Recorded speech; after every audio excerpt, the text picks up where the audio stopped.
Hello વિદ્યાર્થી મિત્રો, very good morning to all of you. Shri કન્યા પ્રાથમિક વિદ્યાલય કાલાવડ ઈ લર્નિંગ એપ્લિકેશનમાં આપ સૌનું હાર્દિક સ્વાગત છે. આજે આપણે ભણીશું વિષય વિજ્ઞાન ધોરણ 6 સેમ 2. એની અંદર આપણું ચેપ્ટર છે 10. ચેપ્ટરનું નામ છે ગતિ અને અંતરનું માપન. હવે વિદ્યાર્થી મિત્રો, આપણે આ ચેપ્ટરના 2 લેક્ચર છે એમાં કમ્પ્લીટ કરી ગયા, બરાબર. એની અંદર આપણે છે 2 પોઈન્ટ ક્લિયર કરી લીધા. પહેલું હતું કે વાહન વ્યવહારની વાર્તા, અને બીજો પોઈન્ટ હતો 10.2. એ ટોપિકનું નામ હતું કે આ ટેબલનું માપન છે આપણે કરીએ તો એની લંબાઈ કેટલી છે અથવા તો એની પહોળાઈ કેટલી છે. હવે આ ચેપ્ટરની અંદર આપણે ફર્સ્ટ લેક્ચરની અંદર એ પણ જોઈ ગયા હતા કે ગતિ કોને કહેવામાં આવે છે, બરાબર. એની ડેફિનેશન આપણે સારી રીતે છે યાદ રાખેલી હતી કે એકમ સમયમાં પદાર્થે કાપેલા અંતરને શું કહેવાય, તો કે ગતિ કહેવામાં આવે છે. આ ડેફિનેશન તમારે ખાસ યાદ રાખવાની છે કે એકમ સમયમાં પદાર્થે કાપેલા અંતરને ગતિ એટલે કે મોશન કહેવામાં આવે છે, બરાબર. ત્યાર પછી આપણે જોયું હતું કે ગતિના છે એ અલગ અલગ પ્રકારો પણ છે, જેમ કે સુરેખ પથ પર ગતિ, વર્તુળાકાર ગતિ, વક્ર ગતિ, બરાબર. એવી રીતે ગતિના અલગ અલગ પ્રકારો પણ છે, જેના વિશે આપણે આગળ ચર્ચા કરીશું. તો આજે આપણે જોશું નવો ટોપિક 10.3. ટોપિકનું નામ શું છે વિદ્યાર્થી મિત્રો, તો કે કેટલાક માપન, સમ મેજરમેન્ટ્સ.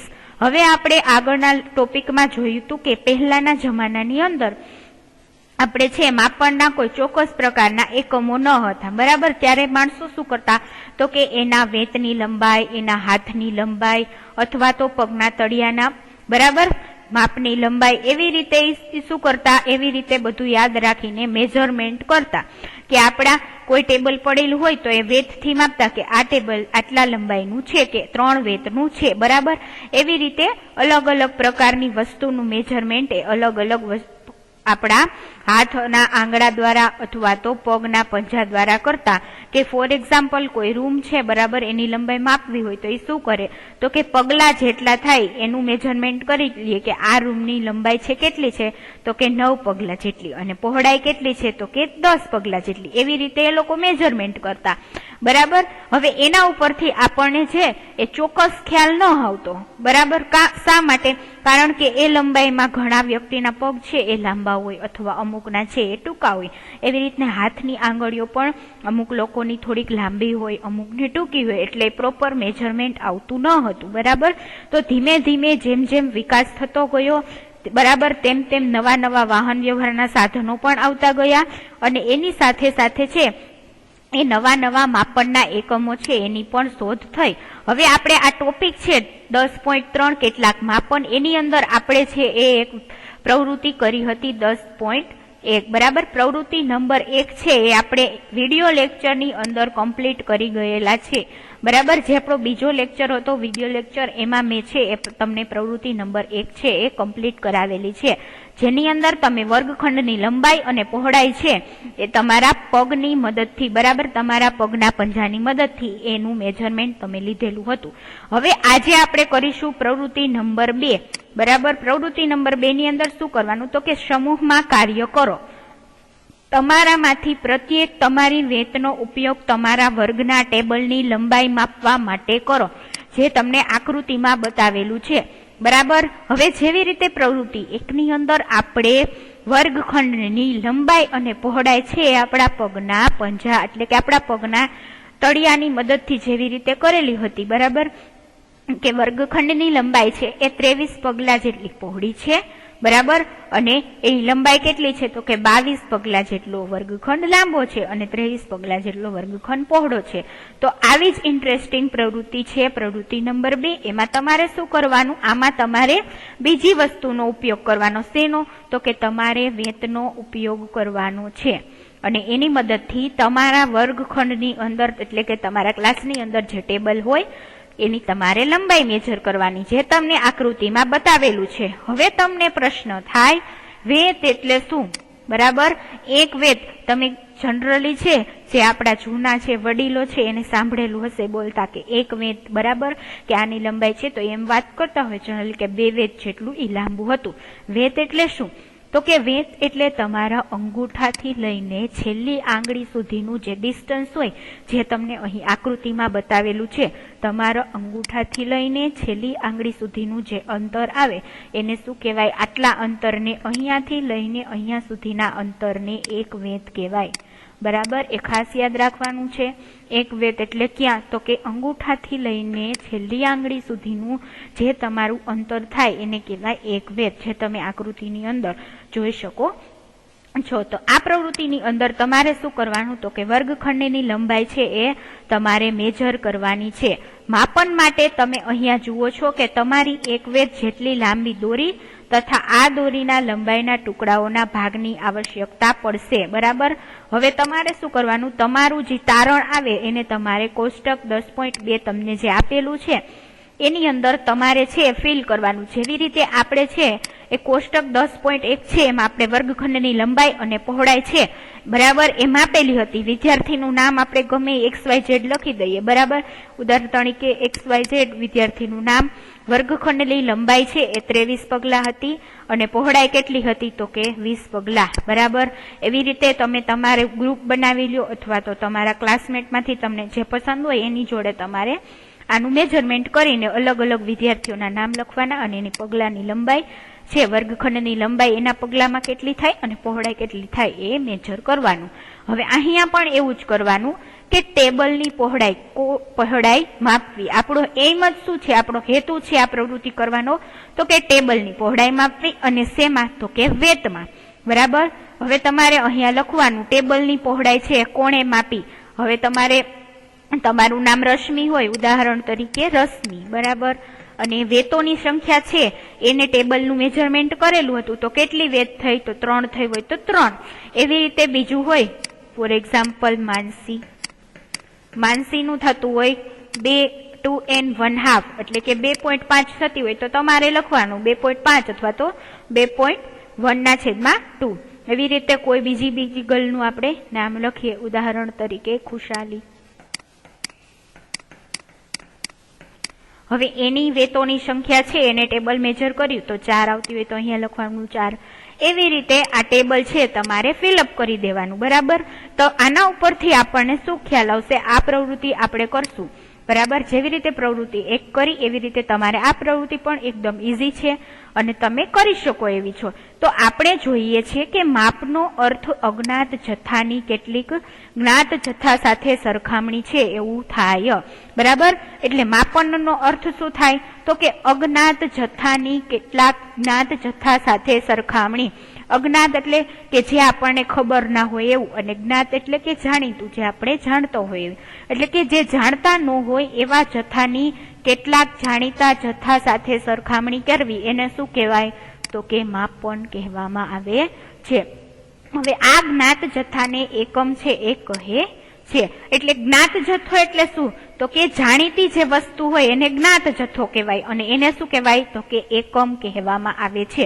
ઉદાહરણ તરીકે અહીંયા તમને એક સ્કેલ આપેલી હોય, તમારી સ્કેલ છે ફોર એક્ઝામ્પલ 15 સેન્ટીમીટરની હોય તો તમને અહીંયા અલગ અલગ રીતે ડિસ્ટન્સમાં આપેલું હોય કે અહીંયા 1 છે, 2, 3, 4, પછી એની અંદર પણ 5 તમને લાઇન્સ હોય. બરાબર, 1, 2, 3, 4 એવી રીતે દરેકના વચ્ચે તમને 5 છે એ ડિજિટ બતાવેલા હોય. બરાબર, તો તમે કહી શકો ફોર એક્ઝામ્પલ કોઈ વસ્તુની લંબાઈ તમે મેઝર કરો તો અહીંયા 0 હોય ત્યાંથી તમે સ્કેલ માપ રાખો.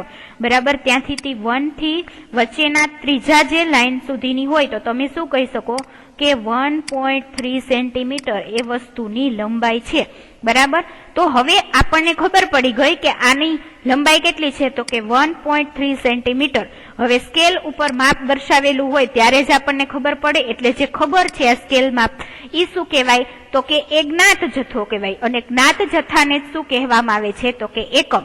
બરાબર, તો સ્કેલ માપ ઉપર તમને જે ડિજિટ આપેલા હોય ને આપણે શું કહીએ છીએ? તો કે એ એકમ કહેવાય છે. હવે કોઈ માપના પરિણામને 2 ભાગોમાં વ્યક્ત કરી શકાય છે. એક ભાગ સંખ્યા છે જ્યારે બીજો ભાગ માપવામાં આવેલ લંબાઈનો એકમ હોય છે. ઉદાહરણ તરીકે પ્રવૃત્તિ 1માં જો વર્ગના રૂમની લંબાઈ તમારા 12 પગલાની લંબાઈ બરાબર હોય તો 12 એક શું છે? એક સંખ્યા છે તથા પગલાની લંબાઈ શું છે? તો કે એકમ છે. બરાબર, હવે પહોળાઈ, લંબાઈ, ઊંચાઈ એ બધું શું કહેવાય? એ બધાને એકમ કહેવાય. જ્યારે સંખ્યા હોય કોઈ પણ, તમને કોઈ પૂછે કે તમારી લંબાઈ કેટલી છે, બરાબર, તમે એમ કહો કે મારી લંબાઈ છે એ 120 સેન્ટીમીટર છે, 120 સેન્ટીમીટર, બરાબર. હવે આમાં 120 શું છે? એક સંખ્યા છે, બરાબર, અને સેન્ટીમીટર શું છે? તો એ કે તમારો એ એકમ છે, બરાબર. એટલે એકમ કોને કહેવાય? તો કે સેન્ટીમીટર ને, બરાબર. ઈ શેમાં હોય? લંબાઈ હંમેશા શેમાં હોય? તો કે સેન્ટીમીટરમાં. એટલે ઈ શું થશે? એકમ. અને આ શું થશે? એ સંખ્યા થશે, બરાબર. તો તથા તમારા પગલાની લંબાઈ શું છે? એ એકમ છે, જેને માપવા માટે તમે શું કર્યું હતું? તો કે પસંદ કરવામાં આવ્યો હતો. હવે કોષ્ટક 10.1 તથા 10.2 માં નોંધેલા બધા તમારે માપોનો અભ્યાસ કરવાનો છે. શું પ્રત્યેકના પગ વડે માપવામાં આવેલા વર્ગખંડની લંબાઈ છે એ સરખી છે કે નહીં? તમને અહીંયા પ્રશ્ન પૂછવામાં આવેલો છે કે તમે જે પ્રવૃત્તિ કરેલી, પ્રવૃત્તિ 1 અને 2, બરાબર, એની અંદર તમે અલગ અલગ માપન છે એ કરેલું કે પગલાની લંબાઈ દ્વારા પ્રવૃત્તિ 1 ની અંદર આપણે શું કર્યું? વર્ગખંડની લંબાઈ મેજર કરી. એવી રીતે પ્રવૃત્તિ 2 ની અંદર શું કર્યું? તો કે વેતની મદદથી છે આપણે ટેબલની લંબાઈ મેજર કરી. તો હવે તમને પ્રશ્ન પૂછેલો છે કે પ્રત્યેકના પગ વડે માપવામાં આવેલા વર્ગખંડની લંબાઈ સરખી છે? તો કે ના, બધાની લંબાઈ છે કેવી કેવી આવે છે? તો કે અલગ અલગ આવે છે. એવી જ રીતે શું બધાની વેત દ્વારા માપવામાં આવેલા ટેબલની લંબાઈ સરખી છે? તો કે ના, કારણ કે દરેક વ્યક્તિ દ્વારા માપવામાં આવેલ વેતની લંબાઈ પણ કેવી હતી? તો કે અલગ અલગ હતી. કદાચ આ પરિણામ કેવા છે? તો કે ભિન્ન ભિન્ન હોઈ શકે છે. શા માટે? તો કે કારણ કે તમારી વેતની લંબાઈ તમારા મિત્રની વેતની લંબાઈથી અલગ હોઈ શકે છે. મેં તમને હમણાં જ કીધું કે દરેક વ્યક્તિની વેતની લંબાઈ છે સરખી ના હોય. અમુકની આંગળી લાંબી હોય તો એની વેતની લંબાઈ વધારે થાય, અમુકની નાની હોય તો એવી રીતે થાય, બરાબર. તેવી જ રીતે બધા જ વિદ્યાર્થીઓના પગલાની લંબાઈ પણ કેવી હોય છે? તો કે અલગ અલગ હોઈ શકે છે. જેથી તમે વેત અથવા તો પગલાની લંબાઈ દ્વારા, ખાસ યાદ રાખજો, વેત અથવા પગલાની લંબાઈ દ્વારા માપેલ અંતર કોઈ વ્યક્તિને બતાવો છો ત્યારે વાસ્તવમાં તે ચોક્કસ છે એ કેટલી લંબાઈનું છે તમે કહી શકો નહીં, બરાબર. એટલા માટે જ આપણે બે પ્રવૃત્તિ કરેલી કે પ્રવૃત્તિ 1 અને 2, અને જેની અંદર આપણે અલગ અલગ વ્યક્તિ દ્વારા છે એ માપન કરેલું, એના ઉપરથી આપણને આઈડિયા આવે, બરાબર, કે કોઈ એક વ્યક્તિ દ્વારા માપેલી વસ્તુ છે એની લંબાઈ છે એ ભિન્ન ભિન્ન હોય છે, જે આપણે હમણાં જ જોયું, બરાબર. હવે જેથી તમે વેત અથવા તો પગલાની લંબાઈ દ્વારા માપેલ અંતર કોઈ વ્યક્તિને બતાવો છો ત્યારે તે વાસ્તવમાં એ સમજી શકતો નથી કે તે ચોક્કસ કેટલી લંબાઈ ધરાવે છે, કારણ કે વાસ્તવિક લંબાઈ જાણવા માટે વેત અથવા પગલાની લંબાઈ જાણવી આવશ્યક છે. આથી આપણને માપનના કેટલાક એવા એકમોની આવશ્યકતા છે જે દરેક વ્યક્તિ માટે સમાન હોય. હવે બરાબર, તમને એક ઉદાહરણ આપું કે તમે અને તમારી બહેન અથવા ભાઈ છે, તમને બંનેને છે કોઈક ટેબલ આપેલું હોય અને એની માપનની લંબાઈ તમને બરાબર એમ કે આ ટેબલની લંબાઈ કેટલી છે તમારે મેજર કરવાની, એટલે કે માપવાની. હવે તમે બંને છે વેત દ્વારા એ લંબાઈ માપો તો તમારી અથવા તમારા ભાઈની અથવા તો બેનની લંબાઈ છે વેત દ્વારા અલગ અલગ આવશે. તો હવે કોઈ વ્યક્તિ છે એમ કહી દઈએ કે આ કેટલા સેન્ટીમીટરનું થયું, બરાબર, આ ટેબલ છે કેટલા સેન્ટીમીટર લંબાઈ ધરાવે છે, તો તમારી વેતના માપનની લંબાઈ પણ અલગ હશે અને તમારા ભાઈ અથવા તો બેનના વેતના માપની લંબાઈ પણ કેવી હશે? તો કે અલગ અલગ હશે. જેના પરિણામે તમને જે એક્યુરેટ જે એની લંબાઈ છે એ ટેબલની છે એ આવતી નથી. એટલા માટે આપણે શું જોઈએ? તો કે માપનના કેટલાક એવા એકમોની આવશ્યકતા છે દરેક વ્યક્તિએ હોવી જોઈએ જે દરેક વ્યક્તિ માટે સમાન હોય, બરાબર. એટલા માટે છે ધીમે ધીમે જેમ જેમ શોધખોળ થતી ગઈ તેમ તેમ માપનના ઘણા બધા નવા નવા એકમો છે એની શોધ થઈ. તો એ આપણે આ ટોપિક નેક્સ્ટ પોઈન્ટમાં જોશું. ટોપિક નંબર 10.4 માપનના પ્રમાણિત એકમો, બરાબર, કે આપણે જોયું કે પગલાની લંબાઈ, પછી હાથની લંબાઈ, વેતની લંબાઈ, આવી બધી અલગ અલગ રીતોથી આપણે માપન કરીએ તો એ એક્ઝેક્ટ આવતું નથી, બરાબર. એટલા માટે માપનના અમુક નિયમો છે એ બનાવવામાં આવ્યા અને એ જ ડિજિટ છે એ આખા વર્લ્ડની અંદર માપન માટે ઉપયોગ કરવામાં આવે છે. તો ટોપિક નંબર 10.4 માપનના પ્રમાણિત એકમો, સ્ટાન્ડર્ડ યુનિટ્સ ઓફ મેજરમેન્ટ્સ. હવે પ્રાચીન સમયમાં પગલાની લંબાઈ, આંગળીઓની જાડાઈ, તથા પગલાના અંતરથી માપન થતું હતું. જ્યારે એકમો છે બધા અવેલેબલ ન હતા ત્યારે શું કરતા, તો એ લોકો પગલાની લંબાઈથી છે એ મેજર કરતા કે કોઈ જગ્યાએ એક જગ્યાએથી બીજી જગ્યાએ જાય તો જેવી રીતે અત્યારે કિલોમીટરની અંદર ડિસ્ટન્સ હોય બરાબર, કિલોમીટરની અંદર, મીટરની અંદર, ત્યારે એ લોકો પગલાને યાદ રાખતા બરાબર. તો આ બધા માપનના એકમોનો વાસ્તવમાં ઉપયોગ છે એ થતો હતો પહેલાના જમાનાની અંદર. પછી હડપ્પા સંસ્કૃતિના લોકોએ ચોક્કસ લંબાઈના સારા એકમોનો ઉપયોગ કર્યો હશે, કારણ કે ખોદકામ દરમિયાન પ્રાપ્ત થયેલા કેટલાક નમૂનાઓ ચોક્કસ ભૌમિતિક આકાર ધરાવતા હતા. તમને સામાજિક વિજ્ઞાનની અંદર તમારે ભણવામાં આવતું જ હશે કે હડપ્પાની સંસ્કૃતિ બરાબર, જે પહેલાની સંસ્કૃતિ હતી એની અંદર ઘણા બધા અવશેષો છે એ અત્યારે આપણને મળી આવેલા છે હડપ્પાની સંસ્કૃતિમાંથી. એમાંથી અમુક વસ્તુ છે ખોદકામ દરમિયાન મળેલી હતી, એના માપન કેવા હતા તો કે ચોક્કસ હતા અને એનો આકાર પણ કેવા હતા તો કે ભૌમિતિક આકાર છે એ ધરાવતા હતા. હવે કોણીથી આંગળીઓના છેડા સુધીનું અંતર છે બરાબર, કોણીથી આંગળીઓના છેડા સુધીનું અંતર ક્યુબિટ એટલે કે 18 ઇંચ કે જે પ્રાચીન ઇજિપ્તના લોકો છે એ ઉપયોગ કરતા હતા, તેને વિશ્વના અન્ય દેશોમાં પણ માન્યતા પ્રાપ્ત હતી. જ્યારે સૌ પ્રથમ છે માપન છે એના એકમો અવેલેબલ ન હતા બરાબર પહેલાના જમાનામાં, પ્રાચીન સમયમાં, ત્યારે કોણીથી આંગળીઓના છેડા સુધીનું અંતર બરાબર, એટલે કે એલ્બોથી લઈને આંગળી આપણી પૂરી થાય એટલા વચ્ચેનું અંતર છે એને શું કહેવામાં આવતું એ તમારે ખાસ યાદ રાખવાનું છે. એને કહેવાય ક્યુબિટ. 1 ક્યુબિટ એટલે કેટલું થાય તો કે 18 ઇંચ. IMCQ ની અંદર પૂછાઈ શકે એવો પ્રશ્ન છે. જે કોણ યુઝ કરતું તો કે ઇજિપ્તના લોકો. હવે વિશ્વના વિભિન્ન ભાગોના લોકો લંબાઈના એકમ સ્વરૂપે ફૂટનો ઉપયોગ કરતા હતા. લંબાઈ માપવા માટે શું કરે તો કે ફૂટનો ઉપયોગ કરતા બરાબર. હવે અલગ અલગ વિસ્તારોમાં ફૂટની લંબાઈ પણ કેવી હતી તો કે થોડીક અલગ અલગ હતી. હવે લોકો 1 ગજ એટલે કે આશરે 3 ફૂટ કપડું ફેલાયેલી ભુજાના છેડાથી પોતાના સુધી માપતા હતા બરાબર. 1 ગજ એટલે કેટલું તો કે આશરે 3 ફૂટ. એ ફિક્સ નહોતું, એ લોકો એવું ખાલી ગણતા કે 1 ગજ એટલે કેટલું કે 3 ફૂટ જેટલું કપડું છે એ માપતા.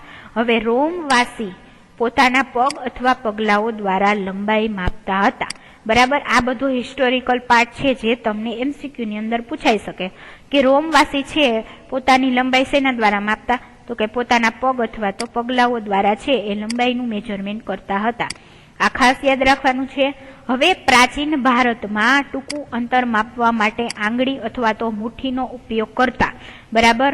પ્રાચીન ભારતમાં શેનો ઉપયોગ કરતા, જેવી રીતે રોમવાસી છે એ પગલાનો ઉપયોગ કરતા બરાબર, એવી રીતે પ્રાચીન ભારતમાં ટૂંકું અંતર માપવું હોય, જે ડિસ્ટન્સ નાનું હોય તો એ માપવા માટે મુઠ્ઠી અથવા તો આંગળીનો ઉપયોગ કરતા. આજે પણ ભારતના કેટલાક શહેરોમાં ફૂલમાળી ફૂલહારને વેચતી વખતે પોતાના હાથની લંબાઈનો ઉપયોગ એકમ માત્ર તરીકે કરે છે બરાબર, કે હાથથી છે એ ફૂલહારની લંબાઈ માપે અને એના પ્રમાણે વેચાણ કરતો હોય બરાબર.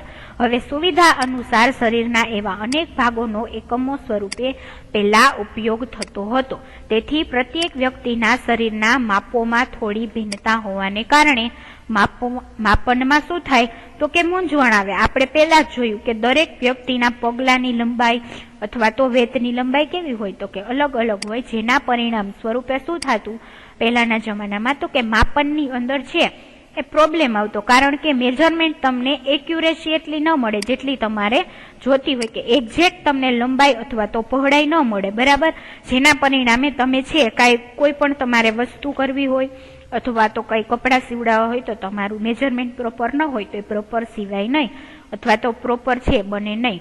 પરિણામે વર્ષ 1970માં ફ્રેન્ચે માપનની ચોક્કસ રીત બનાવી જેને મેટ્રિક પદ્ધતિ કહે છે બરાબર. આ સેન્ટેન્સને ખાસ યાદ રાખવાનું. વર્ષ 1970માં કોણે બનાવી તો કે ફ્રેન્ચે માપનની ચોક્કસ રીત બનાવી જેને શું કહેવાય મેટ્રિક પદ્ધતિ કહે છે. હવે એક સમાનતા માટે સમગ્ર વિશ્વમાં વૈજ્ઞાનિકોએ માપનની એકમ માત્રાઓને એક જૂથને સ્વીકારી લીધું છે. આજકાલ જે માપન પ્રણાલીનો ઉપયોગ થઈ રહ્યો છે તેને આંતરરાષ્ટ્રીય એકમ પ્રણાલી એટલે કે SI યુનિટ તરીકે ઓળખવામાં આવે છે બરાબર. એ કઈ છે તો કે આંતરરાષ્ટ્રીય એટલે કે આખા દેશની અંદર એસઆઈ યુનિટ પદ્ધતિ છે એ માપન માટે ઉપયોગી છે. હવે લંબાઈનો એસઆઈ એકમ શું છે તો કે મીટર છે. બરાબર. હવે આકૃતિ 10.6 માં મીટર પટ્ટી બતાવવામાં આવી છે. તમારા કંપાસ બોક્સમાં રહેલ 15 સેન્ટીમીટરની ફૂટપટ્ટી પણ બતાવવામાં તમને આવી છે. બરાબર. હવે આંતરરાષ્ટ્રીય એકમ પ્રણાલી મુજબ એસઆઈ યુનિટે છે એ લંબાઈના, પહોળાઈના, ઊંચાઈના અલગ અલગ એકમો છે એ આપેલા છે. તો આની અંદર તમને બતાવવામાં આવેલું છે કે લંબાઈનો એસઆઈ એકમ શું છે તો કે મીટર છે. બરાબર. એ ખાસ યાદ રાખવાનું છે. હવે તમને તમારા કંપાસ બોક્સની અંદર જે સ્કેલ છે એ તમને આપેલી હોય એ કેટલાની હોય તો કે 15 સેન્ટીમીટરની હોય. હવે તમે અહીં આકૃતિ 10.6 ની અંદર તમે જોઈ શકો છો કે મીટર પટ્ટી અને 15 સેન્ટીમીટરની ફૂટ પટ્ટી. બરાબર. તમે દરજી પાસે કપડાં સીવડાવવા માટે જાઓ તો એ મેજર ટેપ હોય. બરાબર. એનાથી શું કરે તમારું મેજર લે તો એની છે એ લંબાઈ વધારે હોય, જ્યારે તમારી સ્કેલ છે બરાબર તમારા કંપાસ બોક્સની અંદર ફૂટપટ્ટી હોય એ તમને અહીં બતાવવામાં આવેલી છે. એ કેટલી હોય તો કે એ છે એ 15 સેન્ટીમીટરની હોય, જ્યારે આ બીજી મીટર પટ્ટી છે બરાબર એ કેટલી હોય તો કે એ વધારે લંબાઈ છે એ ધરાવતી હોય છે. આમ એસઆઈ પદ્ધતિ દ્વારા મીટર છે એ લંબાઈના એકમને શેના તરીકે ઓળખવામાં આવે છે તો કે મીટર તરીકે ઓળખવામાં આવે છે, જે તમારે યાદ રાખવાનું. અને એ પદ્ધતિ કોણે આપેલી છે તો કે 1970 માં ફ્રેન્ચ નામના વૈજ્ઞાનિકે એની માપનની છે પદ્ધતિ આપેલ છે. હવે એક સમાનતા માટે સમગ્ર વિશ્વમાં વૈજ્ઞાનિકોએ માપનની એકમ માત્રાઓના એક જૂથને સ્વીકારી લીધું. બરાબર. જે માપન પ્રણાલીનો ઉપયોગ આપણે અત્યારે કરીએ છીએ. બરાબર. તો ત્યાર પછી આપણે જોઈએ કે પ્રત્યેક મીટરને 100 બરાબર ભાગોમાં વિભાજિત કરી શકાય છે. આ ખાસ યાદ રાખવાનું. પ્રત્યેક મીટરને બરાબર 1 મીટરને કેટલા ભાગમાં વિભાજિત કરી શકાય તો કે 100 બરાબર ભાગમાં વિભાજિત કરી શકાય છે, જેને આપણે શું કહીએ 1 સેન્ટીમીટર કહીએ છીએ. હવે 1 સેન્ટીમીટરને 10 બરાબર સરખા ભાગમાં વિભાજિત કરી શકાય, જેને આપણે શું કહીએ તો કે મિલીલીટર કહીએ છીએ. સીએમ એટલે સેન્ટીમીટર, એમએમ એટલે મિલીમીટર અને ખાલી એમ એટલે મીટર. આ શું છે લંબાઈના એકમો છે, મીટર, સેન્ટીમીટર અને મિલીમીટર. હવે આપણે જોઈએ તો એવી આજે તમને થિયરિકલ પાર્ટ આટલો આપેલો છે કે 1 મીટરને 100 બરાબર ભાગમાં વિભાજિત કરી શકાય. એટલે આપણે એના ઉપરથી આ રીતે લખી શકીએ કે 1 મીટર એટલે કેટલા તો કે 100 સેન્ટીમીટર. એવી જ રીતે સેન્ટીમીટર છે બરાબર 1 સેન્ટીમીટરને 10 બરાબર સરખા ભાગમાં વિભાજિત કરી શકાય. એટલે શું થાય 1 સેન્ટીમીટર બરાબર શું થાય 10 મિલીમીટર. હવે આ તમારે ખાસ યાદ રાખવાનું છે. આના ઉપરથી તમને દાખલા છે એ પૂછવામાં આવે એના ઉપરથી તમે કેલ્ક્યુલેશન કરી શકો. એટલે કે 1 મીટર બરાબર 100 સેન્ટીમીટર, 1 સેન્ટીમીટર બરાબર 10 મિલીમીટર. હવે લાંબા અંતરને માપવા માટે મીટર એક સુવિધાજનક એકમ નથી. ટૂંકું અંતર હોય કે શોર્ટ ડિસ્ટન્સ હોય એને માપવા માટે આપણે છે એ આ મીટર અથવા તો સેન્ટીમીટરનો ઉપયોગ કરી શકીએ, પરંતુ રોડ છે બરાબર હવે રસ્તા ઉપર તમે મીટરમાં ડિસ્ટન્સ માપો તો એ તમને થોડુંક હાર્ડ પડી જાય. બરાબર. એટલે કે અઘરું થઈ જાય. એના માટે આપણે એક મોટા એકમનો ઉપયોગ કરી શકીએ છીએ, જેને આપણે શું કહીએ છીએ તો કે કિલોમીટર. તમે રોડ ઉપર જોઈ શકો છો કે કાલાવડથી જામનગરનું ડિસ્ટન્સ છે એ લખેલું હોય. ફોર એક્ઝામ્પલ 50 કિલોમીટર હોય. તમે જોઈ શકો સાઈડમાં વ્હાઇટ કલરના જે પથ્થર હોય એની ઉપર લખેલું હોય જામનગર કે 50 કે. બરાબર. એટલે શું થાય 50 કે એટલે જામનગરથી કાલાવડનું ડિસ્ટન્સ કેટલું થાય 50 કે એટલે કે 50 કિલોમીટર. બરાબર. હવે અંતર છે લંબાઈ જે લોંગ ડિસ્ટન્સ હોય એને માપવા માટે આપણે શું કરેલું છે તો કે કિલોમીટરનો ઉપયોગ કરીએ છીએ. હવે 1 કિલોમીટર બરાબર કેટલા થાય તો કે 1000 મીટર. તો આ યાદ રાખવાનું.